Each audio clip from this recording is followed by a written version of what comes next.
तेजस्विनावधीतमस्तु मा विद्विषावहै। ओम शांति शांति।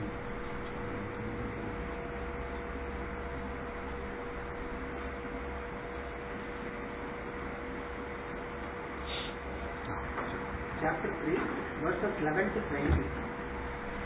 Devan bhavayata dena te deva bhavayantu vaha parasparam bhavayantah shreyah paramavasyatha ishchan bhogan ivo devaha राज्यन्ते यज्ञभाविताः कैर्दत्तानस्तदा यज्ञः यो भुङ्क्तेष्टेन एव सः यज्ञशिष्टाशिनः सन्तः मुच्यन्ते सर्वकिल्बिषैः भुञ्जते ते पदं पापाः ये पचन्त्यात्मकारणात् अन्नात् भवन्ति भूतानि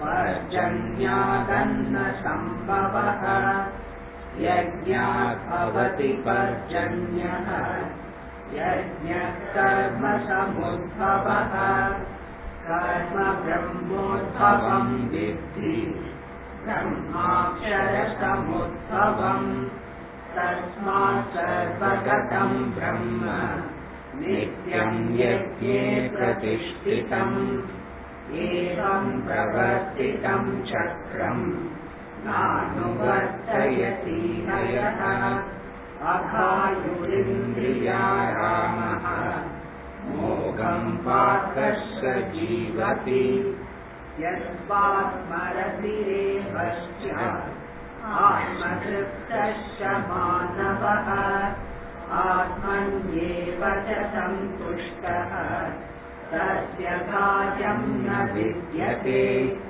नैव तस्य कृते नासः नाकृते नेह कश्चन न चास्य सर्वभूतेषु कश्चिदस्तस्य पाश्रयः तस्मादसक्तः सततं कार्यं कर्म समाचर असक्तो ह्याचरन् कर्म परमाप्नोति पूरुषः कर्मणैव हि संसिद्धिम् आस्थिता जनकादयः लोकसङ्ग्रहमेवापि सम्पश्यन् कर्तुमर्हसि।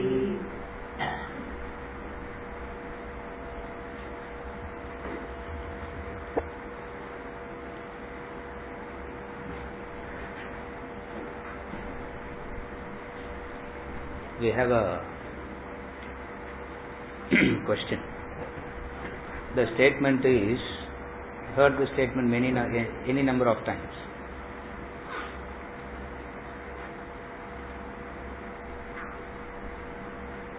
You are not the body, you are not the mind, you are not the intellect. You are your self.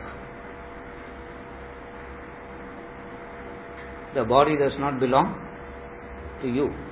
The mind doesn't belong to you. The intellect doesn't belong to you. What is this you? What does this you means here?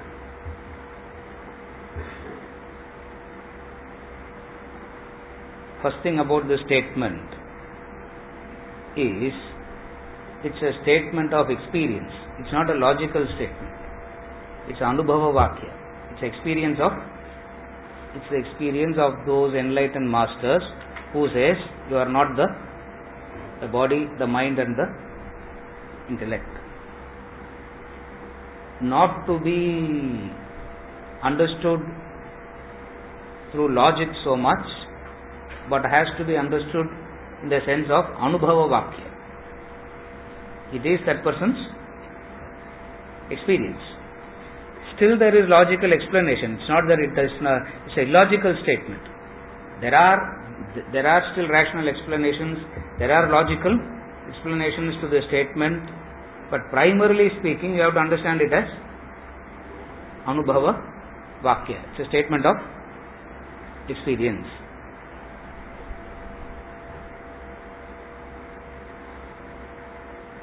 Any statement of experience is a wisdom as far as that person is concerned.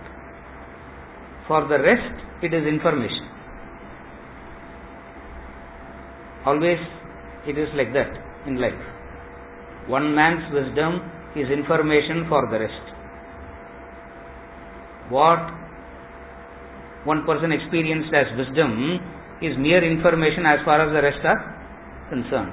Therefore, all debate, all logic, agreement, disagreement, all this can happen only about information. As long as you are treating it as an information, you can debate about it, you can argue for it, you can argue against it, you can say I agree with it, you can say I don't agree with this. With reference to wisdom, all these possibilities don't exist. It's a statement of experience, Anubhava Vakya. So, those who have experienced the highest, they say, you are not the body, mind and intellect.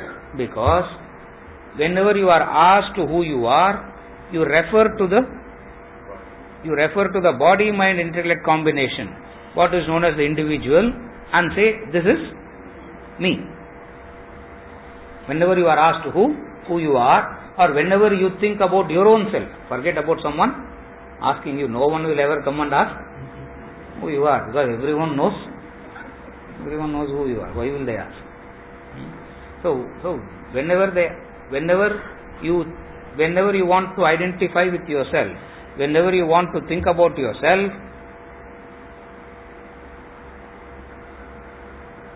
you identify with the body, the mind, the intellect. The logical fallacy in that identification. First is Anubhava Vakya. It's a statement of experience. There is a sanctity to it. Don't have to really do a hair-splitting analysis, but still it can be done. There is a logical. First is Anubhava Vakya. You take it in the devotional sense. From the standpoint of knowledge, the logical fallacy in the statement. When you identify with the body, mind and intellect and say, I am this,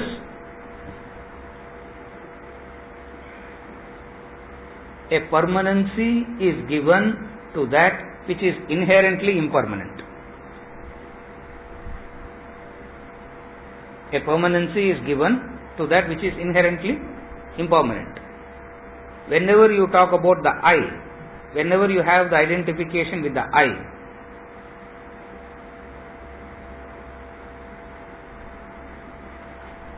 you don't use the word I, you don't identify with the I in the sense of changing, passing, impermanent. You identify with the I in the sense of it being permanent. That which is inherently by nature impermanent, it gives you a sense of permanency. From where does it come? Because your original nature is something different from these things.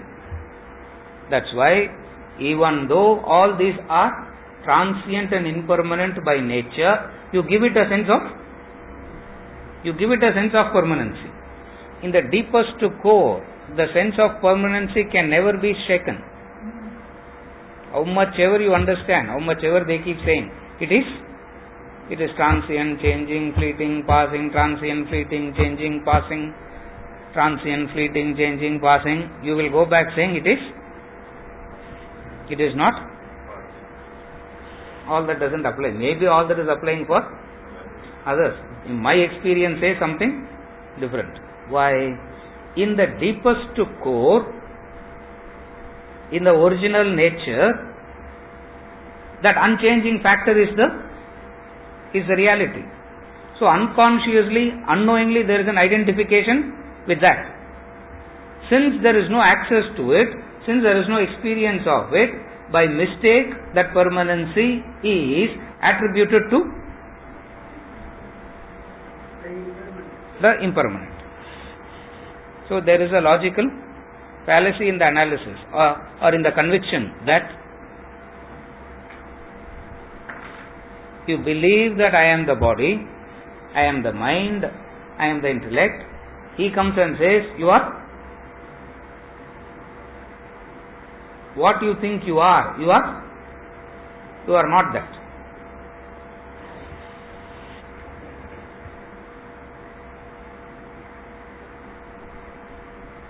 Anything to identify with, second point, anything that you have to identify with needs a guna, a quality, a property.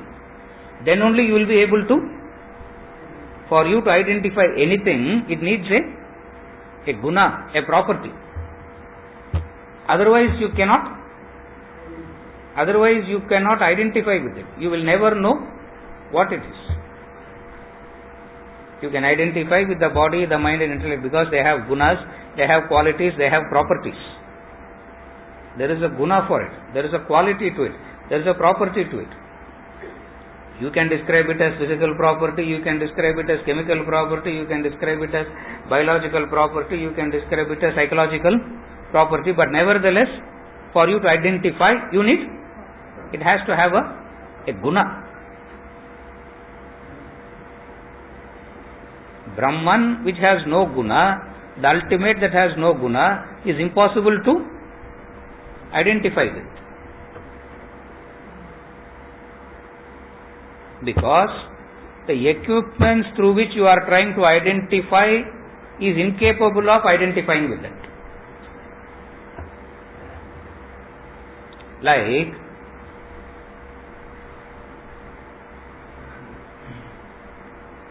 Buddha said, Ananda, the chief disciple, asked him, why are you so partial? Why are you so selective to people? To some you give less, and to some you give more. You are very partial, Buddha. Buddha said,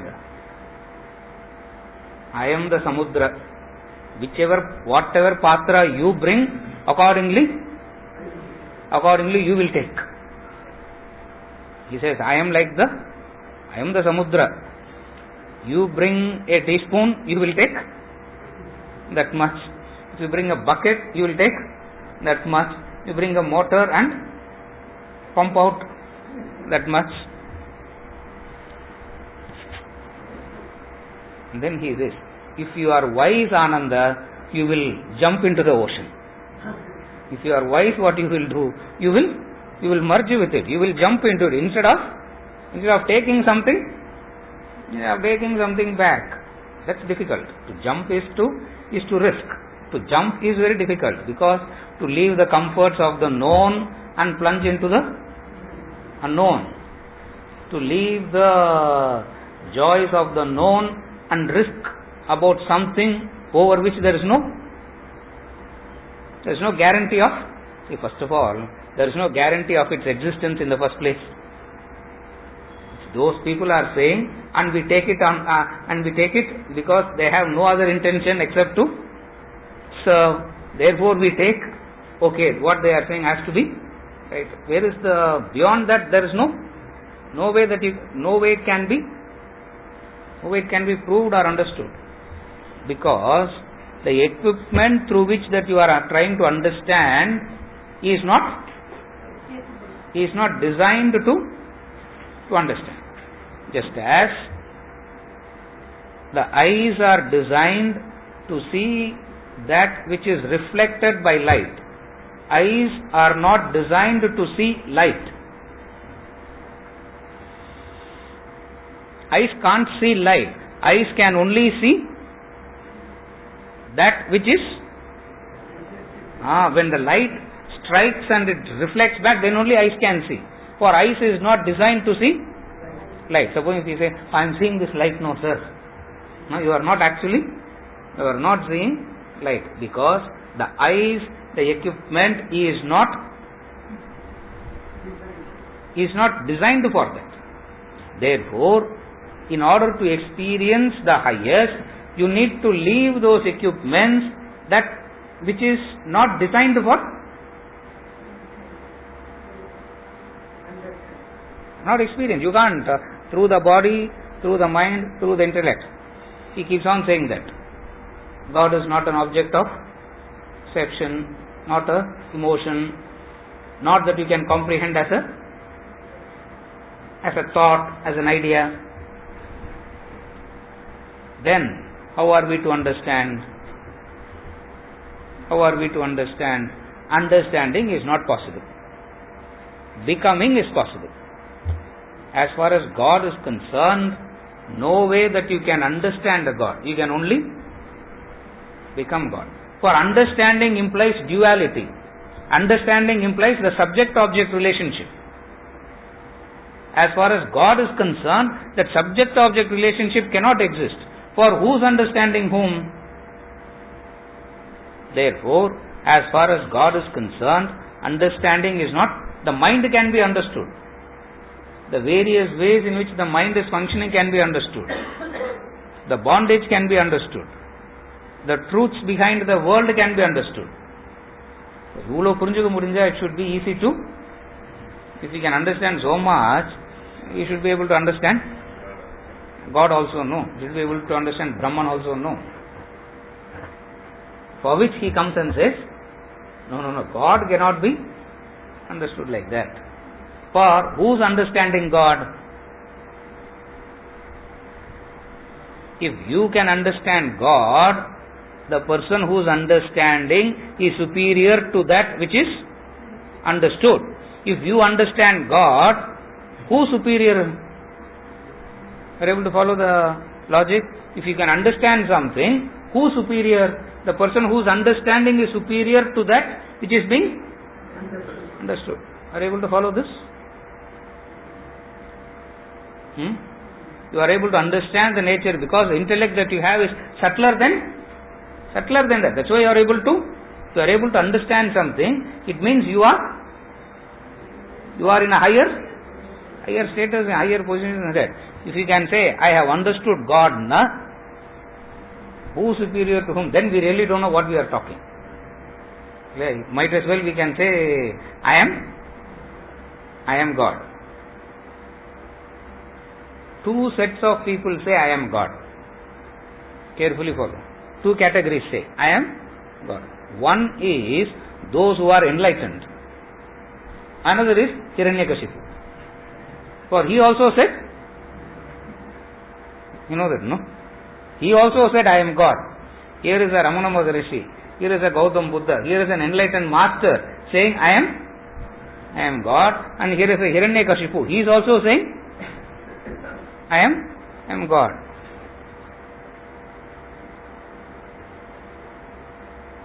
When the enlightened master says, I am God, it is fundamentally different from the Hiranyakashipu saying, I am God. Actually, we don't say like that, but we feel like Hiranyakashipu. That's the nature of the ego. You follow? Therefore, as far as God is concerned, as far as Brahman is concerned, anything that you have to understand, it means you are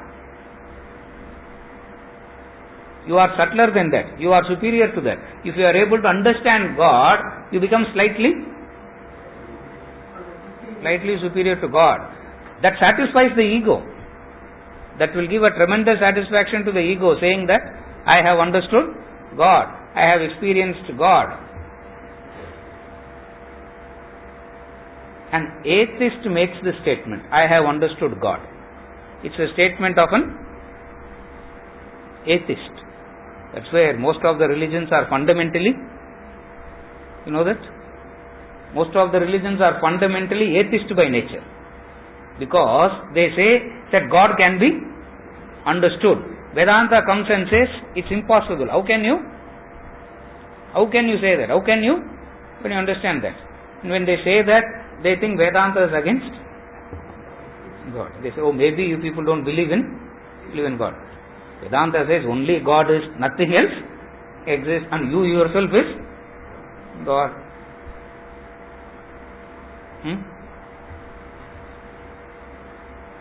For experiencing belongs to the subject-object relationship. Experiencing means the subject who is experiencing is subtler than the object. If you can say, I experience God, or if you believe that I can experience God, you are placing yourself in a superior position. That's where the theist says, two things cannot be understood. And he will not even make an attempt to understand two things. Because one is the Guru, another is God. For both are superior. So he will never say I can understand or I have understood. That statement will never come. You follow?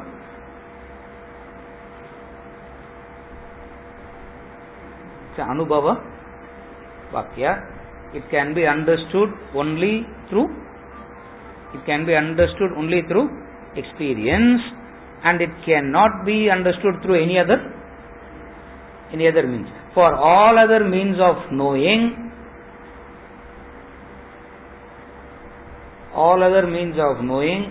happens through the Indriyas, equipments. Any knowledge that comes through the Indriyas equipments is false knowledge. This is the highest. All the knowledges that comes through the Indriyas, through the equipments, is false knowledge. The knowledge that you get through the body, the knowledge that you get through the mind, the knowledge that you get through the intellect, these are all false knowledge. How do you understand that they are false? Number one, they themselves are an impermanent factor. Number two, they see according to the world you see is according to your mind. No one sees the world per se. You can't see the world per se. It's not possible. If you have to see the world per se, you should become an animal, not have any mind and intellect. You can't see it. Only the human being sees the world according to the mind. A very simple example. There is a rose garden. Imagine there is a beautiful rose garden. 10 people passing through that. All 10 will see it differently. The first man who is passing through that rose garden, look at the rose garden and says, what a beautiful business opportunity. He says, roses are there. Waste, it is withering away for? Withering away? Useless. That's why these people don't know how to. These people don't know how to do things. You can cut it, export it and make money. He sees the rose garden and he sees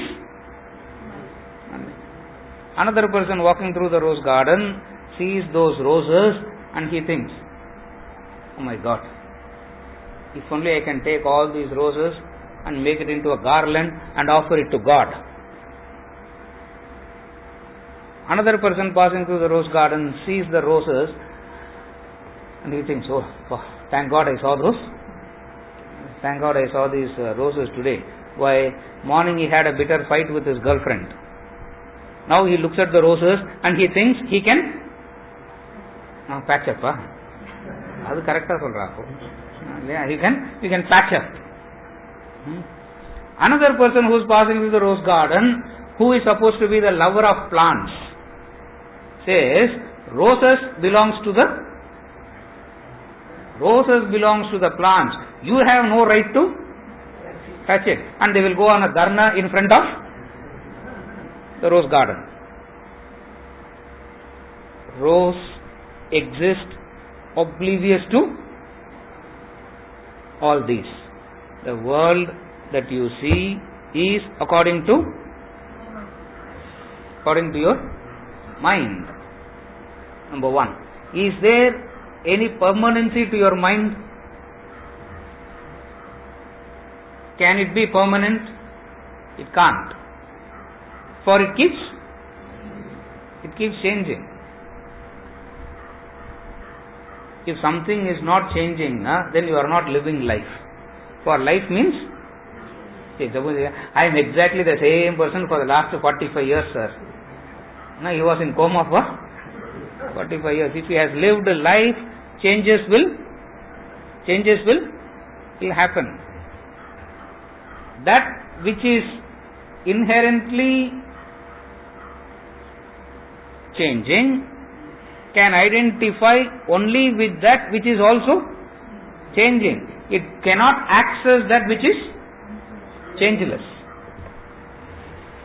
For as far as the changes are concerned, changeless don't exist.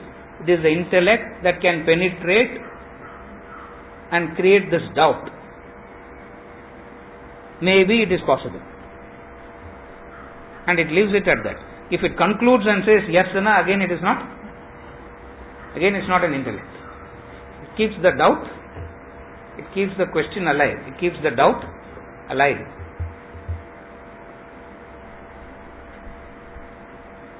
Therefore, whenever you identify with the changes. You can't identify with the changeless. You can't identify with it. Very difficult.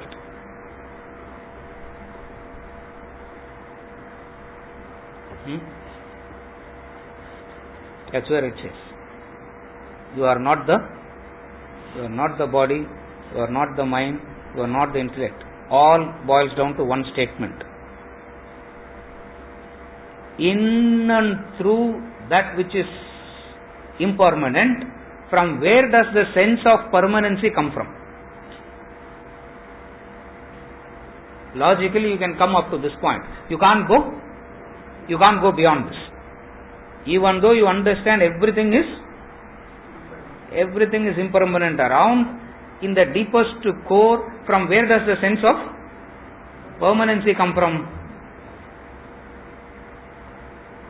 For which the enlightened master says, it comes because, it is there because, essentially you are that. Essentially you are that. Unnecessarily you identify with these equipments. Because of you having identified with these equipments, it has become a habit. Anything that you do repeatedly over a period of time turns into a habit. Since you have been associating with these equipments for a long period of time, this association has become a kind of habit. Now do what? Reverse it. That's yajna. Where all you kept on saying out of habit, mama, mine, reverse it by saying it as na mama. By this process, over a period of time, as he is going to say later in the same chapter, very soon you will realize. Now very soon, according to him it is very, very soon. Now how soon is that? God only knows. We think very soon, or maybe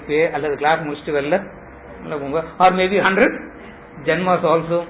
We really do not know how soon is that.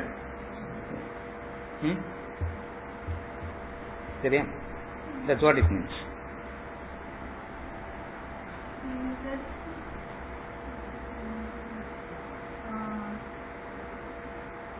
That anything that comes through body, mind, intellect is a false knowledge. What experience is this?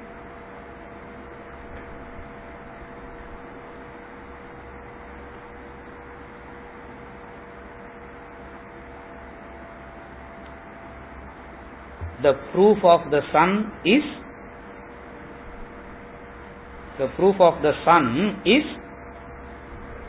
the very sun itself.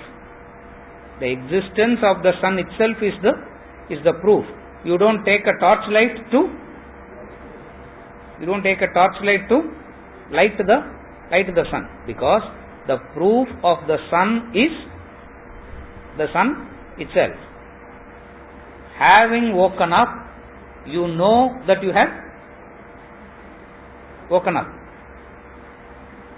Assuming that we all have woken up now. Yeah. If you have woken up, you know that you have woken up. You will not go to the person next and ask, are you sure that I have woken up? Even if you have a doubt, little bit of doubt, no, you are still asleep.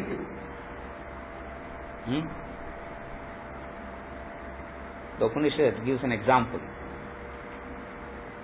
Beautiful example it gives. The lady has become pregnant for the first time in her life. In the eighth month into her pregnancy, she tells the mother, she is getting tired, she is sleeping a lot. So she tells the mother, nowadays I am feeling very sleepy. In case if my child is born while I am sleeping, wake me up. I want to see the child's birth. My child's birth. Mother said, don't worry. When the period comes, not only you will know, not only you will be awake, you will keep the entire town also awake. It knows itself by itself. It doesn't need any other pramanam. All worldly knowledges needs a pramanam, for it needs something else to certify it. The experience of Brahman is self-certification. It gives a certification to itself. For it knows itself by itself.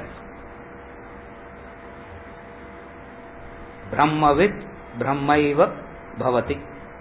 The knower of Brahman becomes Brahman. There is no other way to prove. Maitreyi asks Yajnavalkya. Maitreyi in the Upanishad, she asks Yajnavalkya, if all instruments of knowledge is gone, Yajnavalkya, according to what you are saying, all instruments of knowledge is gone. What are the instruments of knowledge? The body, the mind, the intellect. If all instruments of knowledge is gone, who will understand? Whom? Who is going to understand? Whom? What will understand? What? Yajnavalkya says, it knows itself by itself. It knows itself. It doesn't need any other pramanam. Ignorance is also like this. Therefore, correct sir, I know. I have enough wisdom now because I know itself by itself.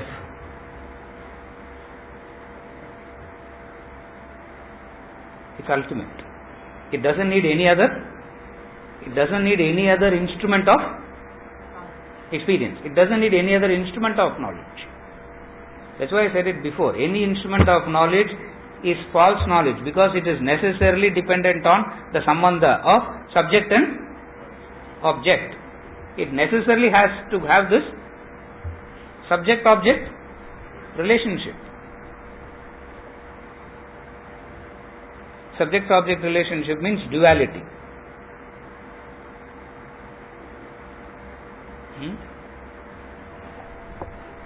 It knows itself by itself. Are you sure the sun has come out? The proof of the sun is the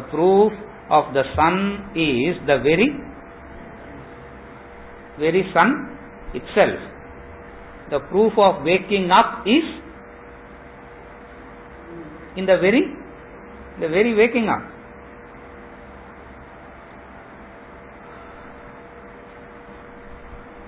In ignorance also you can wake up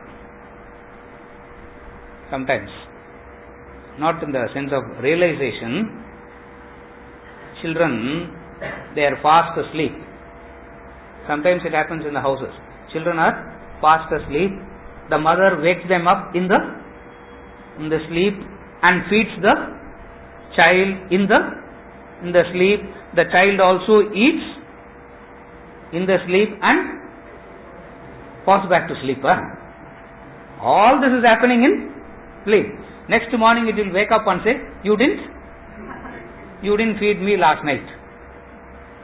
Mother says, yeah, I didn't feed you. That's why you are sitting and that a whole lot of activities can happen and you can be fundamentally unconscious. That's worldly life. You can wake up, brush your teeth, do this, do that, drive the car, go to office or come here or go back, everything all looks so, all these looks that you are doing it so consciously, and yet it is possible that you can do all this being fundamentally unconscious. Vedanta says you are fundamentally unconscious. There is another way. What? Having woken up, you know that you have woken up. It knows itself by itself. The proof of the sun is in the sun. The proof of the waking up is in the waking up. If these two you don't understand, that story helps. What is that story? Wonderful is the story. Wake me up in case I miss my child's birth. Because she thought as she is fast asleep, the child will come out. She wakes, the mother said, don't worry. Not only you will be awake, you will keep the whole town also awake.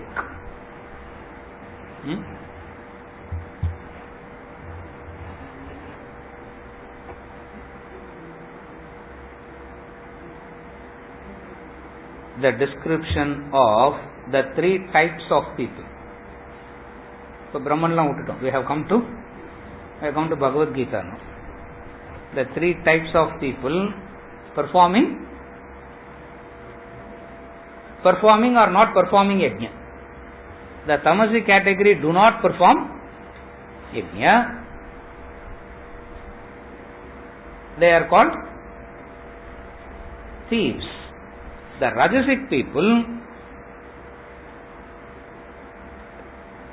cook for their own sake but eat sin. You are only cooking food. When you are eating it, it turns into sin. That's what he is saying. So as you are eating, it turns into sin. That is the rajasic category. The sattvic category, the righteous who eat the remnants of sacrifice are freed from all sins.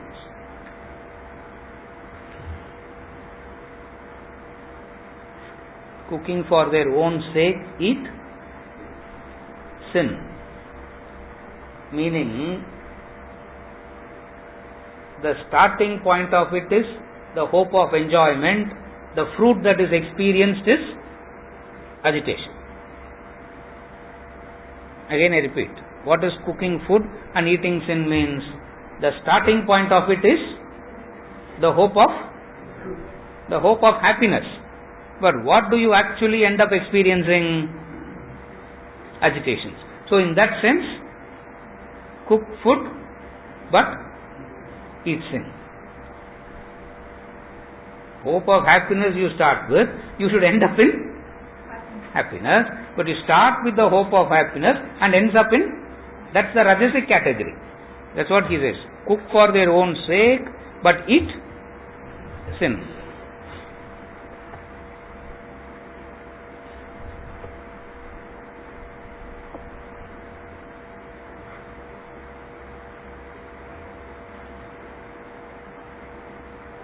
They merely acquire but no time for enjoyment.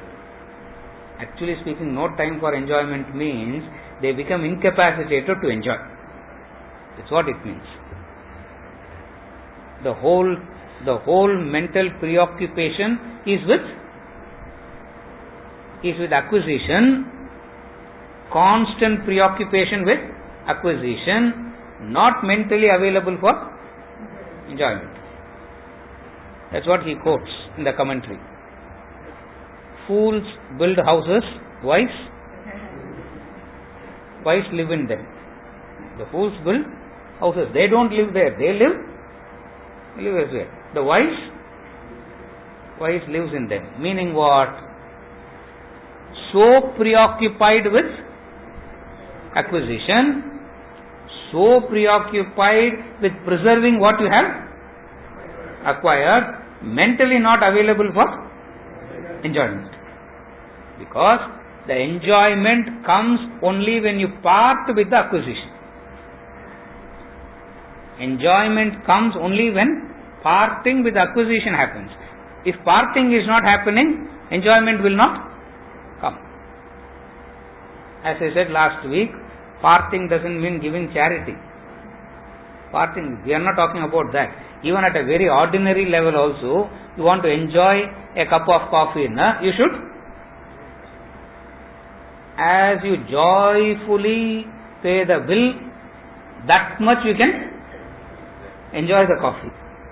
As you are cursing and complaining while paying the bill, you cannot. Correct?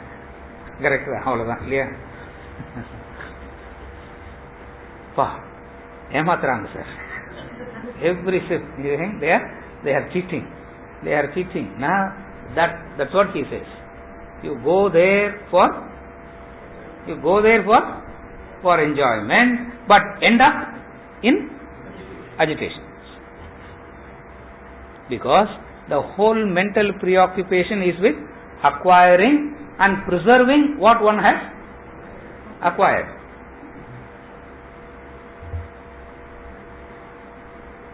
Remember the three parts to acquisition.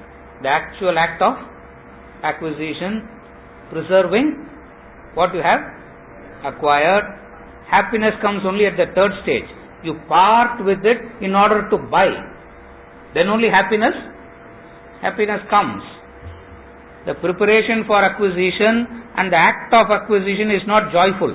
It's very, very painful. Hard work, sir. Very difficult nowadays. Too much of competition. The act of acquisition itself is painful, too painful. Adile vast majority is tired. So where do they have time for enjoyment? They are so tired in the very act of acquiring itself. Second stage, preserving what one has acquired is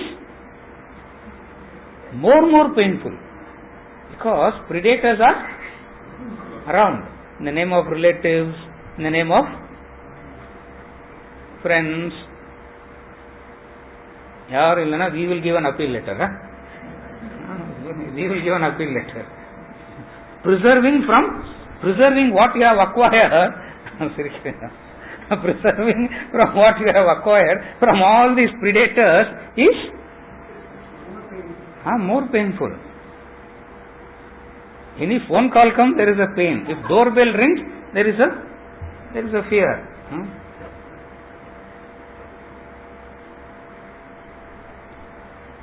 For a few years it was going on. Now it is not so much. For it keeps changing. For the few years, in most of the houses you go, in the main door of the house, there will be a donkey picture. Welcoming you. You see the donkey picture, you will not even feel like going into that house. Why? Donkey vacha drishti, sir. Because people come with evil eyes, and if they see it, I know so many people say that, but the way in which one lady described, I can't forget it. She said, sir, those two ladies Sayangalam vandittu ponanga, Kalayila I went into the kitchen, the granite is cracked. I said, Appa, இனிமே அவங்களே கூப்பிட்டுக்கலாம். I said, you don't need granite. Tailors alone, wherever you want to cut the granite, call them and look at it. Preserving what you have acquired is even more painful, because predators are around all the time, waiting to snatch, grab. So you have to protect what you have preserved. Then only you will have something to part with in order to buy happiness. At the time of parting, it's like the hands and feet are torn apart while you are alive. That much of pain it gives. That's the reason anything for free is very enjoyable, because you are anything for free gives you the hope. What? You don't have to part with it, but still, correct. That's where it happens. Psychologically, that's why, even though you also know that, see, why will anyone gives you? Yeah. Your own father and mother is not giving you for free. Why will the shopkeeper give anything for free? And yet, there is an attraction to it. There is a belief in it. People fall for it. Why? Because you don't have to part with it, but still you will get it. This category is what he says, cook for their own sake, but eat sin. They cook food, but eat sin. Some belong to the category of the tamas, the thieves. Some belong to the category of rajas. The highest is what? Yajñasishtashinaha. Those who eat the remnants of sacrifice. Those who eat the remnants of sacrifice. They attain the highest. Remnants of sacrifice. Sacrifice means attention is on the other. Non-sacrifice means attention on oneself.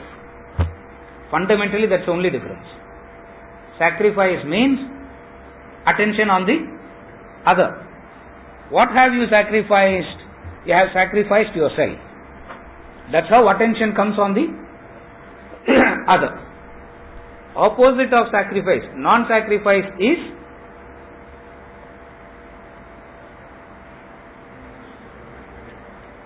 sacrifice the other. Sacrifice the other for your sake. These are the two categories. Yes. Sacrifice yourself for the sake of the other, or sacrifice the other for your sake. The Sattvic people follow that. Sacrifice their self. Sacrifice their self. Those who live a life like that are freed from all sins. Relatively a life of Swarga. Relatively a life of Swarga for happiness. The ultimate sense, liberation. Sattvika, the Sattvic category. Freed from all sins, because they eat the remnants of sacrifice. Eating the remnants of sacrifice means focus on the other. Either I am focusing on myself or I am focusing on the other. But little bit on me, little bit on you. Both, win-win situation is what? Someone little bit on me, little bit on you. Okay, this is the confused category. This doesn't exist. Either the attention is on you or on the other. for the attention to come on the other,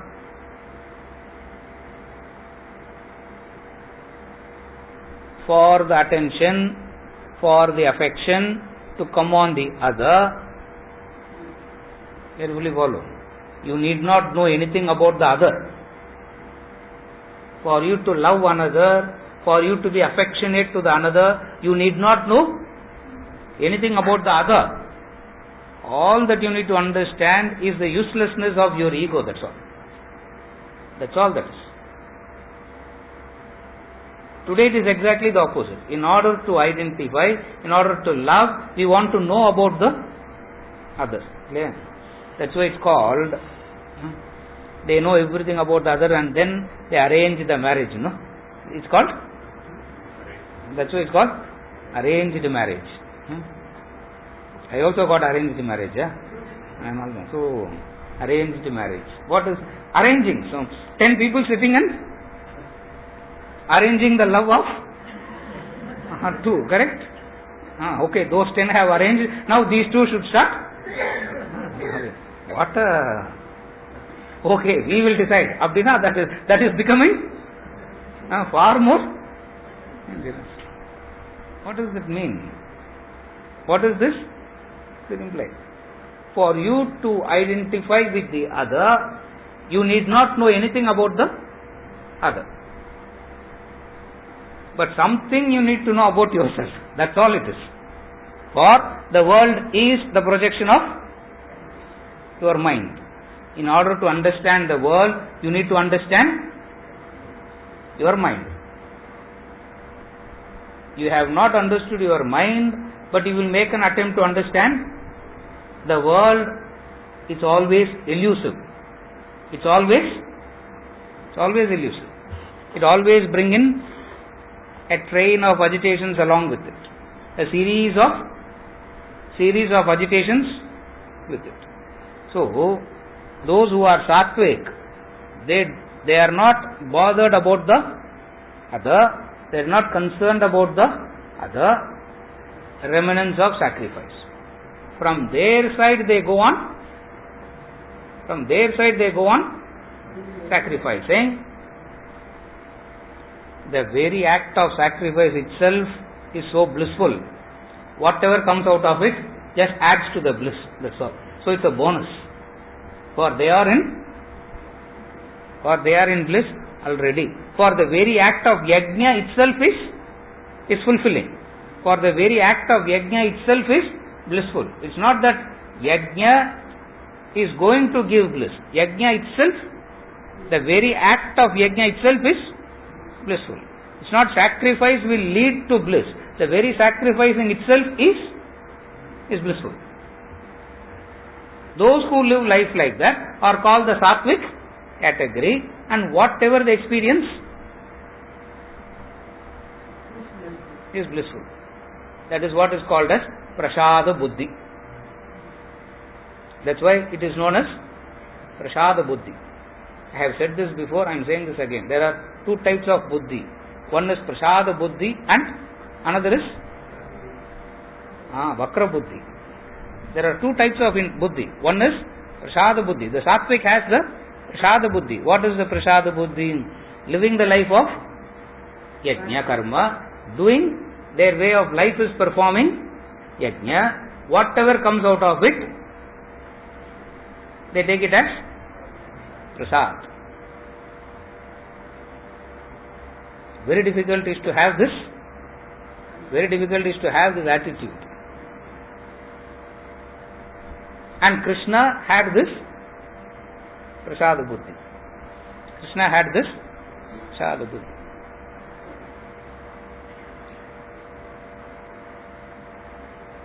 To put it very simply, understand it like this.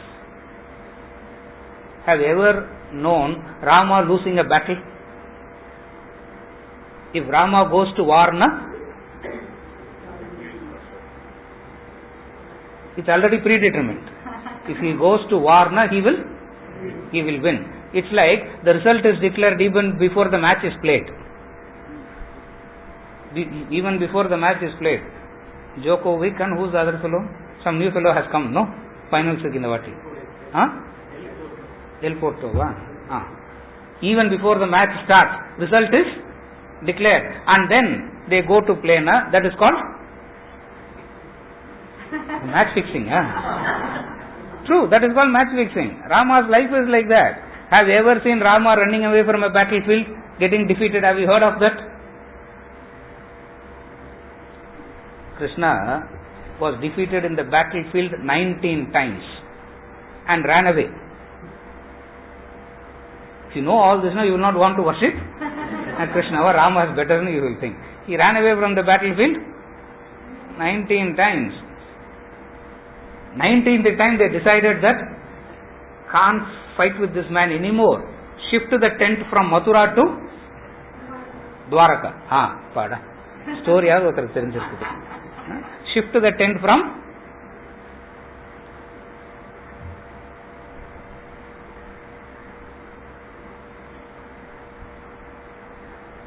in the reality of life. If you have to live a real life, you have to necessarily experience both.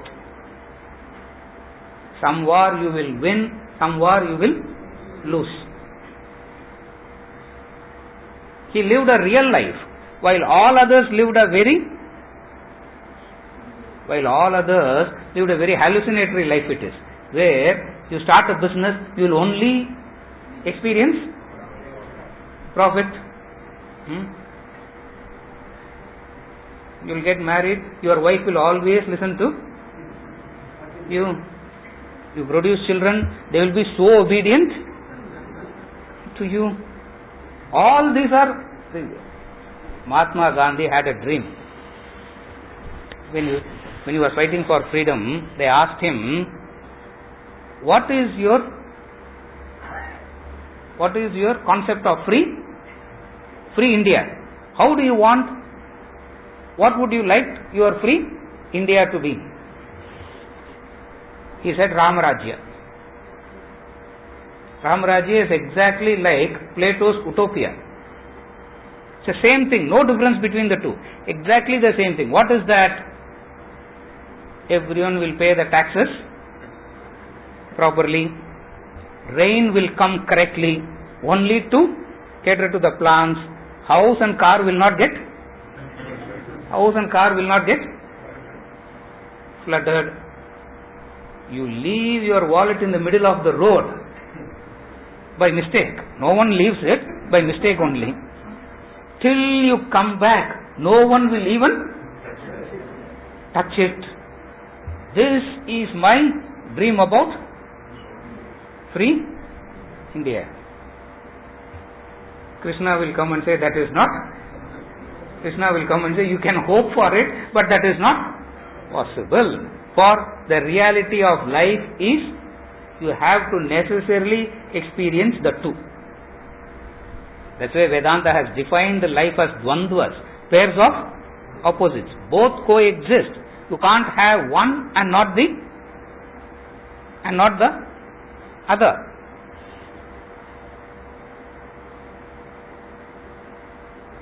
You follow?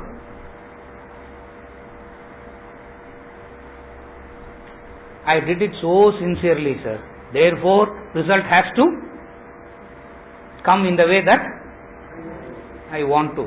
Krishna will come and say, you can only do it sincerely, and the sincerity will satisfy you and be happy with it. Result is not. Are you able to follow the difference? Very, very profound is that wisdom. Otherwise today, since I have done it sincerely, result has to come in the way that I want. Since it has not come in the way that I want, go back and find out ways where things went wrong, and they will come up with something. This is where things went wrong, and you also know that it didn't go wrong because of that. It's for just a unknown. There is an element of unknown always. There is an element of unknown that is into life all the time. You follow? There is that unknown. What is that unknown? You can, from your side you sacrifice. From your side you are sincere. A farmer, with all sincerity, he plows the field. Rains didn't come. Is he a success or failure?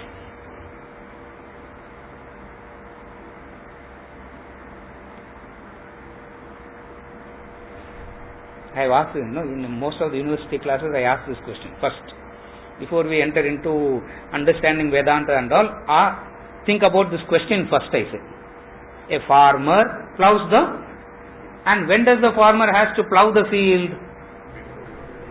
The farmer has to plow the field when the sun is beating him down. Not after rains, no. Okay, first rain or the work, then I will start plowing. He has missed it. So he has to plow the field when the sun is beating him down, where there is no guarantee of rains going to come. Consider this scenario. It happens, no? He plows the field, rains doesn't come. Is he a success or is he a failure?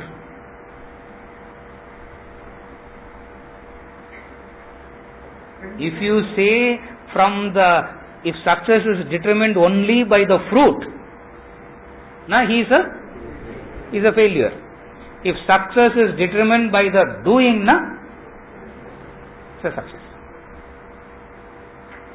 Are you able to understand? So he says, from which angle are you looking at it? Now, the fruit is not in your hands. For rains will not come according to your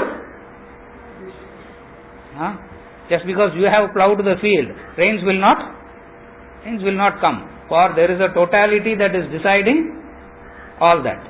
From the standpoint of the individual, what can be done? That's the Sattvic here. That's what is meant by the Sattvic people. Those who eat the remnants of, that's what they are, the Sattvic category. You follow? Opposite of that is either I don't do at all, or even before doing, even before starting, I want guarantee for the fruit, or at least halfway through the fruit should come.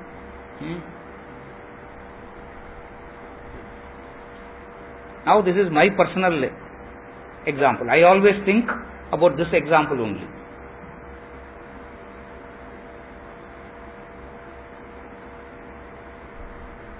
Consider this man. He is saying, I am talking for 65 years and no one has understood. Even now he will bring in the same sincerity into the effort. Is it success or failure? At least in 65 years, varshatu overall vecha kuda 65 yavathu vandirukonu illaya. Is it a success or is it a failure? How do you determine that? What factors determines that? The Sattvic category understands that. What factors determines that? The Sattvic category understands that, as a result of which they live that life. What is that called? The righteous who eat the remnants of sacrifice are freed from all sins. They are not agitated, because the farmer, with all sincerity, having plowed the field, if the rains doesn't come, he has the prasada buddhi to say,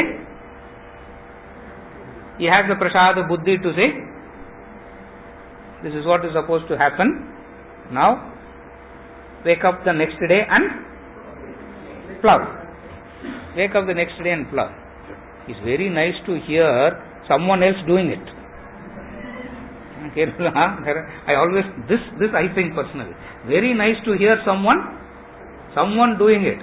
Very nice to appreciate someone doing it. But very difficult to even take the courage to, very difficult even to take the courage, the plunge to do it. Otherwise, how can you understand remnants? Those who eat the remnants of sacrifice are freed from all sins. What is the sin that comes with the action? The sin that comes with the action is the result orientation, agitation. Those who perform the sattvic people are freed from that sin. Freed from that sin.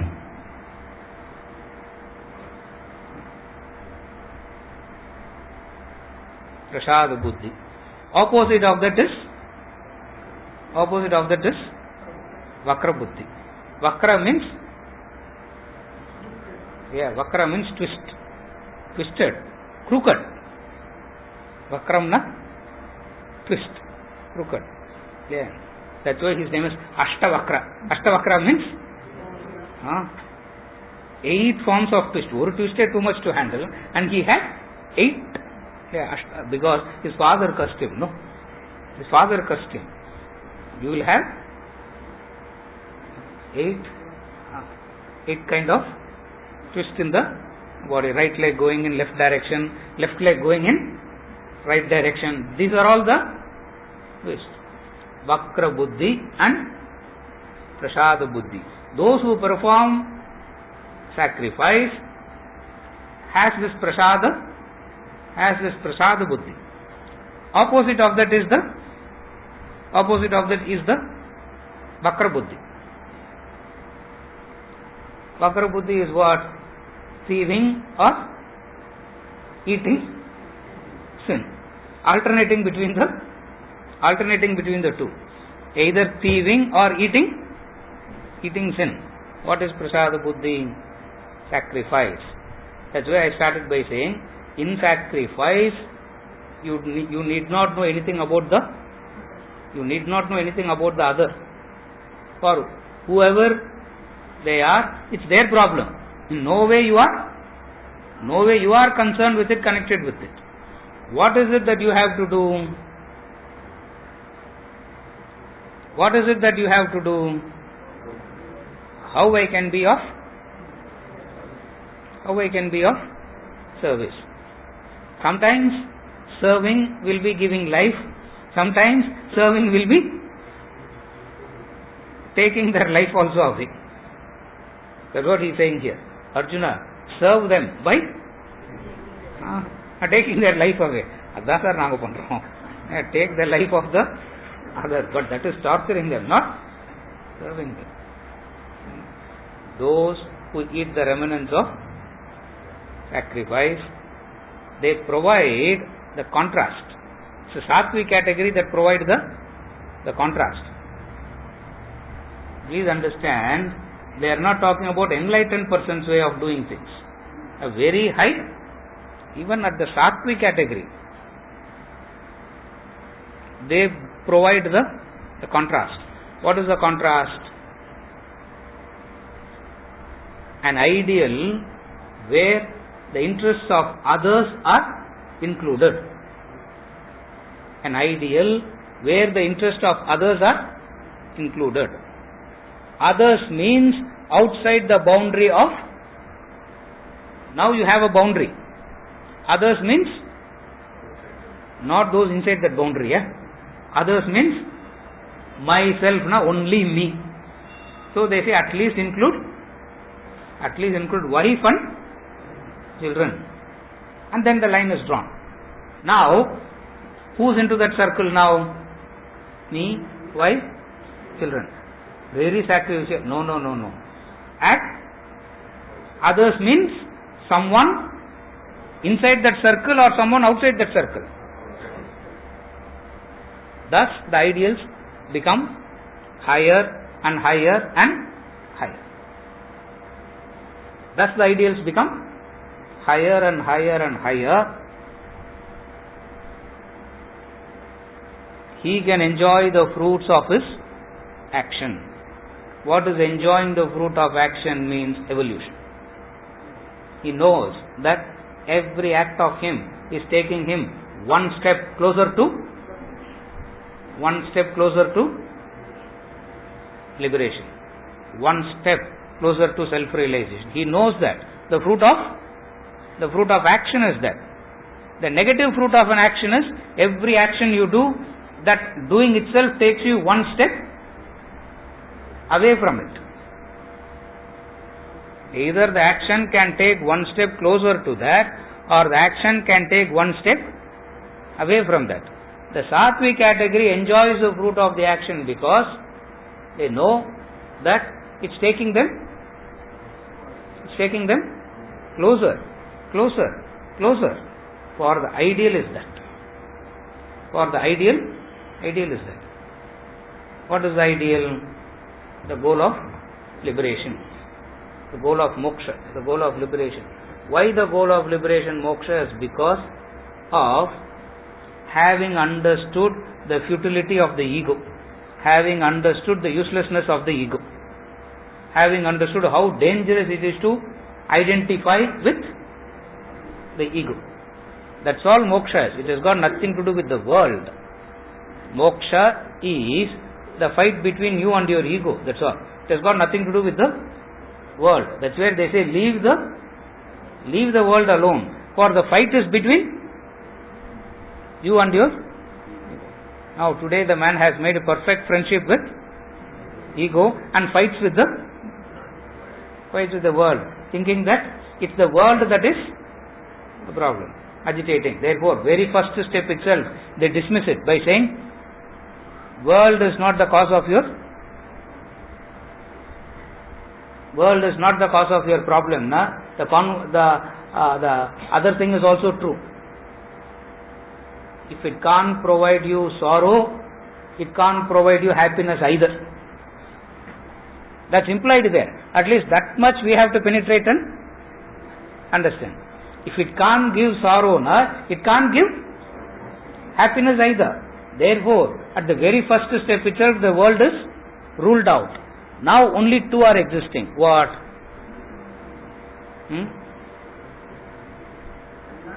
Your ego on the one side, Brahman on the other side. Yajna is the center point, he says. Yajna is that center point. You perform yajna, you go towards Brahman. You don't do yajna, you get more and more identified with the ego. What are the indications of identifying with the ego? Cooking food, eating sin, thieving. These are all indications of the ego.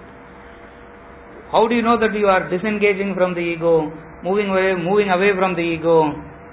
Yajnasishta shinashantaha. Enjoying the remnants of sacrifice. Those who enjoy, the righteous, who eat the remnants of sacrifice, are freed from all sins. The Sattvic category.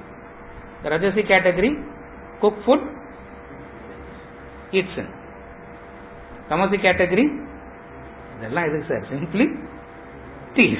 simply thief. For that is the most, that's the most easiest thing to do is to thief.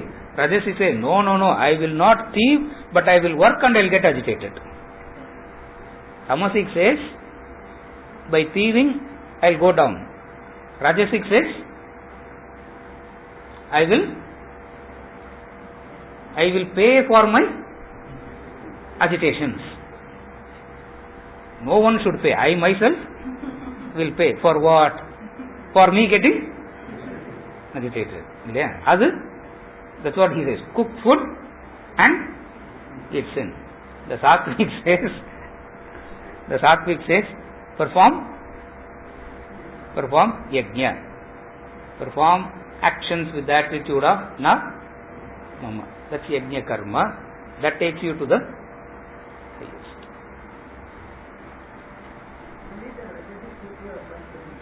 Sorry? Both. Tamas is suffering and they don't even know that they are suffering. If tamas is a kind of peace, better to go to tamas. No. It's so. The tamasic people. No. You have got it wrong. Please understand. Tamasic people are the worst sufferers. Don't think that they are. The tragedy of tamas is what? The tragedy of tamas is what? The tragedy of tamas is they don't even know that they are suffering. At least rajas, comparatively better. At any point of time, it's better to be a rajasic person than to be a tamasic person. Because in rajas there is a scope. The very agitations can set the thinking. The very agitations can make you to ask a question which can open up. Therefore, compared to the rajasic people's agitation, the rajasic person agitation, PhD in agitation, that is tamas. They are suffering. It's not that they are not. It's not that they are not suffering. You have got all the three gunas wrong. Tamasic is suffering to the core. Ignorance is kind of bliss. Is it bliss? Ignorance is kind of bliss. But is it blissful? It's a time bomb ticking inside. The child is innocent. The child is pure, innocent. Keep the child permanently like that, no. Why do you want the child to grow? Why do you want them to grow? For in that purity, in that innocence, what is lurking inside that? What is inside that? That's why you want them to grow. If they are so beautiful, if they are so innocent, if they are so pure, just make sure that they are a child permanently. No. If they are the child permanently, you will oh my God, you will go from doctor to Why? Because it's a time bomb ticking inside. In that innocence there is ignorance. In that innocence there is an ignorance. You follow? Tamasic in nature it is. Time bomb ticking. When it explodes,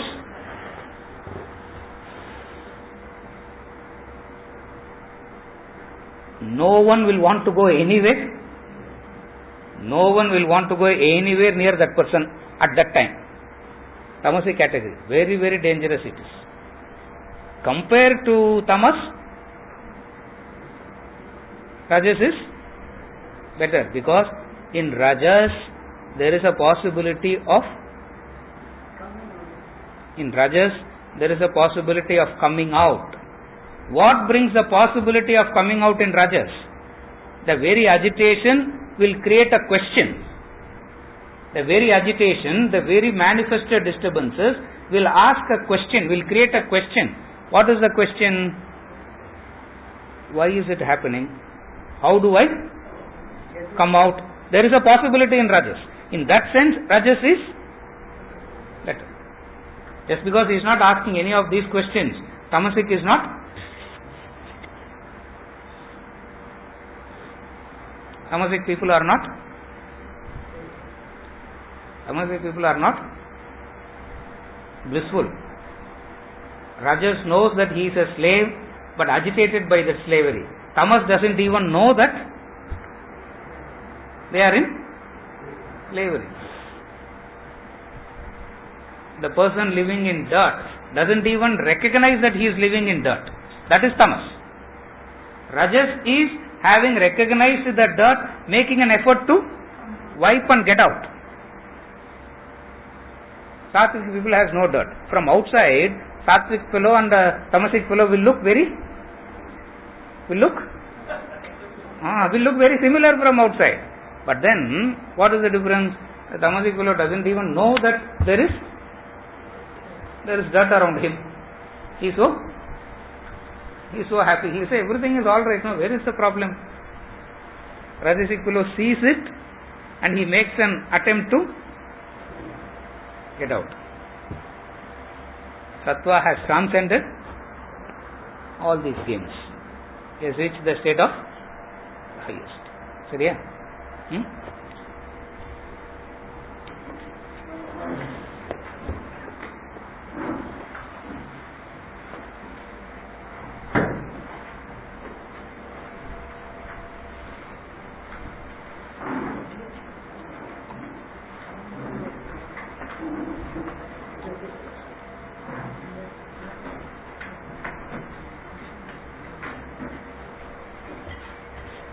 Hmm.